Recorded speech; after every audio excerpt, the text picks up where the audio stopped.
Cette photo a été prise à l'intérieur du centre d'accueil universel et mon fils a eu une crise psychotique à l'église.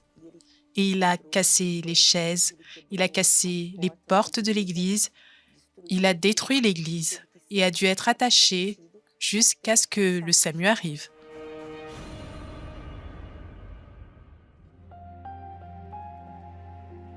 Je me souviens de lorsqu'il était petit, l'avoir présenté sur l'autel. Il allait à l'EBI, les éducatrices l'aimaient beaucoup, il était un enfant normal. Et avec le temps, il est devenu adolescent et le monde a eu de l'éclat à ses yeux. J'avais déjà au fond un désir pour le monde parce que je voyais mes amis qui parlaient des fêtes, des réseaux sociaux. C'est là que j'ai connu la boisson. Et de là, j'ai commencé la marijuana. Je commençais à sortir le jeudi. Je n'arrêtais que le lundi, le mercredi. Et ça me faisait mal, parce que vous vous dites que vous n'avez eu qu'un seul fils et en plus de cela, vous voyez votre fils dans une telle situation. Je prenais tellement de marijuana que j'ai développé de la schizophrénie.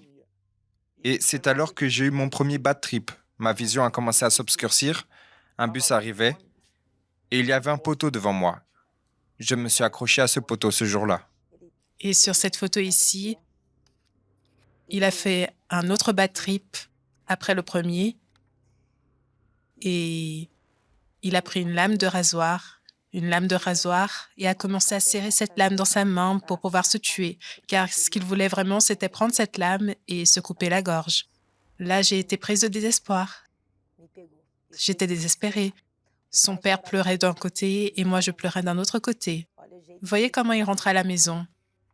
Après des jours à utiliser de la drogue et à boire au point même de presque boire sa propre urine. Il devait toujours y avoir quelque chose pour pouvoir le contenir, l'attacher, parce que si on ne l'attachait pas, il allait attenter à sa propre vie. C'était épuisant, mais je devais persévérer. Je faisais des propos de prendre son t-shirt et le baptiser. Et plus je luttais, plus il empirait. Mais il empirait d'une manière telle qu'aux yeux humains, il n'y avait pas de solution. Même les médecins, tandis que si je faisais un autre bad trip, je ne reviendrais plus à l'état normal. Plus à l'état normal. Il prenait tout type de psychotropes. Il prenait les médicaments pour l'anxiété, ensuite pour pouvoir améliorer l'humeur. C'était une confusion de médicaments. Et dans les moments où j'étais lucide, je recommençais à prendre de la drogue. C'est pété, Alexandro. On viendra le chercher d'ici peu, mais ne sortez plus avec lui. Ce gars donne du travail, vraiment. Les personnes enregistraient la vidéo et la mettaient dans le groupe WhatsApp du quartier. Et tout le monde était au courant de cette honte. Et pour vous, madame, les personnes savaient que vous étiez à l'église. Qu'est-ce que vous entendiez? Il n'y a plus rien à faire pour lui. Oublie. Vous allez à l'église et votre fille ne fait qu'empirer? Je prenais toujours une quantité exagérée de cocaïne. Mais à un moment, quand le soleil a commencé à se lever, j'ai commencé à perdre le contrôle de mon corps. Je suis sorti en courant et une voix me disait de monter à l'étage du lieu de la fête et de sauter. J'ai réussi à tourner mon corps et je me suis enfermé dans les toilettes. Lorsque j'ai pris le lavabo, je voulais frapper ma tête contre le lavabo. Des voix me disaient qu'elles voulaient m'emporter et ce n'était réel que pour moi. Rien ne se produisait en réalité. Et lorsque j'ai repris conscience,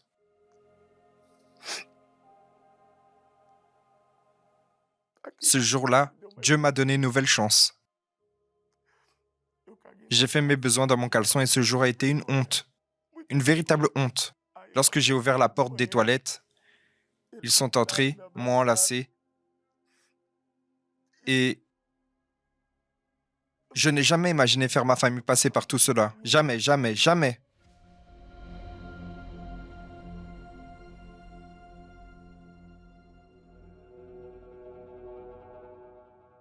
J'étais dans la foi, la pandémie est arrivée, son père a attrapé le Covid. Il est resté interné à l'hôpital, il est sorti de l'hôpital et au bout de 40 jours, il a eu un arrêt cardiaque et il est mort dans nos bras. mes bras et les siens. Lorsque j'ai vu mon père sur le sol, j'ai dit, mon Dieu, c'est fini. Le plaisir pour la vie, c'est fini. La raison de vivre, c'est fini. Tout est fini. Mon père est mort. Lorsque j'ai vu la situation, que j'étais seule et qu'il a été enterré, et j'ai regardé Alexandre, et Alexandre ne me reconnaissait pas. Il avait perdu la tête. Il ne me reconnaissait pas. Il me regardait et disait, « Où est ma mère? Allez chercher ma mère. Madame, allez chercher ma mère. » Et il a commencé à crier. Et là, j'ai dit, « Mon Dieu, comment est-ce que je vais faire maintenant avec un jeune homme de cette taille, moi toute seule ?» Et j'ai lutté pendant presque 8 ans. Je prenais la Bible, j'allais à la porte de l'église parce que toutes les églises étaient fermées. J'allais à la porte de l'église et je demandais à Dieu de me secourir et juger ma cause. Tous les jours, j'y allais le matin, l'après-midi et le soir. Pendant la pandémie, le matin, l'après-midi et le soir. Jusqu'à ce que le Seigneur Jésus-Christ fasse la justice qu'il a promis dans la Bible.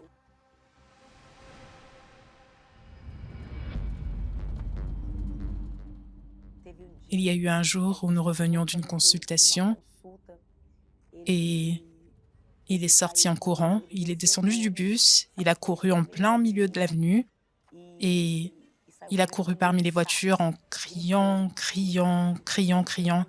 Et lorsqu'on est arrivé à l'église, il a cassé les bancs de l'église, il a cassé toutes les portes de l'église, il a crié, il criait et se frappait. Après avoir cassé toute l'église, il est sorti comme ça, attaché, et vous pouvez même voir qu'il est tout mordu parce qu'il essayait de mordre les personnes. Ensuite, il a été interné en psychiatrie à l'hôpital. Et en arrivant là, il a mordu l'infirmière. Et là, c'en était trop. Là, j'ai pleuré. Ce jour-là, j'ai pleuré. Et en même temps que je pleurais, une force surnaturelle est venue. Et j'ai dit, soit Dieu change ma situation maintenant, soit il va devoir nous tuer tous les deux, parce que je ne vais plus permettre que cela se produise à nouveau, que cette honte se reproduise. Je ne vais plus permettre. Et là, je suis retournée à la porte de l'église. Et c'était la campagne de foi. Pendant la pandémie, sans pouvoir travailler, sans vraiment pouvoir sortir de la maison. Même ainsi, je suis allée vers l'autel. J'ai sacrifié pour de vrai. J'ai vraiment donné mon tout. J'ai retiré tout mon appui sous mes pieds. Je suis restée dans la totale dépendance de Dieu, sans même savoir comment je paierais la clinique, comment je paierais les charges de la maison. Je suis podologue. Et pendant la pandémie, les personnes venaient à ma porte avec un ongle incarné. Elles commençaient à se ronger les ongles des mains. Et je faisais les consultations le soir, durant la journée. Je le faisais sans arrêt. Et la valeur a été bien élevée. Elle aurait pu résoudre ma vie sur le champ. En vérité, je n'avais jamais gagné cette valeur. Mais ça n'aurait pas apporté ce que je voulais de plus précieux, qui était la santé physique et mentale de mon fils. J'ai pu engendrer environ 3 900 €. Je n'ai pas eu peur, je n'ai pas eu de réticence. J'ai pris toute cette valeur et je suis montée sur l'autel. J'ai fléchi mes genoux et j'ai dit, « Seigneur, je ne veux rien savoir. Agis dans ma vie. Je veux que ta justice se manifeste dans ma vie. » Quand je suis descendue de l'autel, il était en train de manifester. Le pasteur a expulsé le démon et il a dit, « Maman, maman, je suis libre. Maman, je suis libre. Maman, je suis libre. » Et depuis ce jour, Alexandre a commencé à cesser les traitements. Il a pris lui-même la décision de cesser les traitements. Il les a cessés un à un. Et c'est là que ma lutte a commencé. J'ai commencé à participer aux réunions de mercredi, de vendredi, de dimanche. Et j'ai déterminé cela à l'intérieur de moi à travers sa foi. Il m'a dit, « Maman, je veux chercher, je veux me faire baptiser de nouveau et je veux recevoir le Saint-Esprit. »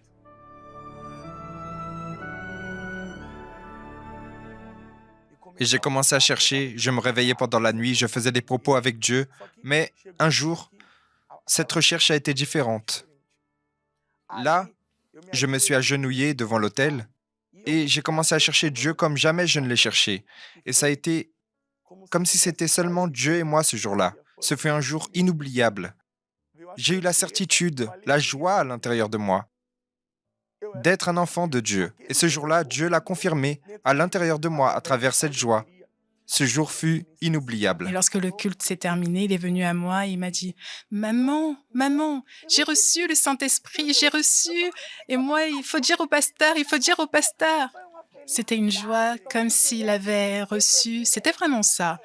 Il a reçu le plus grand trésor qui est le Saint-Esprit. Que s'est-il passé dans votre tête en entendant cela, après tout ce que vous avez Tout est vécu? fini. Toute cette souffrance a pris fin. Le Seigneur Jésus a justifié chaque larme que j'ai versée. Le Seigneur Jésus a recueilli chaque larme que j'ai versée pour pouvoir arroser le témoignage de ce jour où il a été baptisé du Saint-Esprit, parce que je savais qu'à partir de là, je n'aurais plus jamais de larmes. Dieu a jugé notre cause, maman. Oui, il a fait sa justice prévaloir dans notre vie.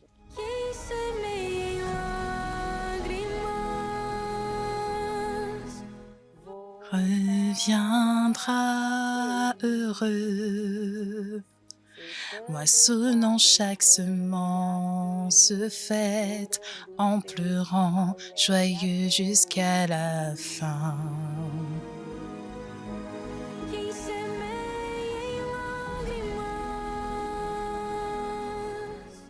Et pour clôturer en beauté, nous sommes arrivés jusqu'à ce jour. Cette photo est une photo qui restera marquée pour le reste de notre vie.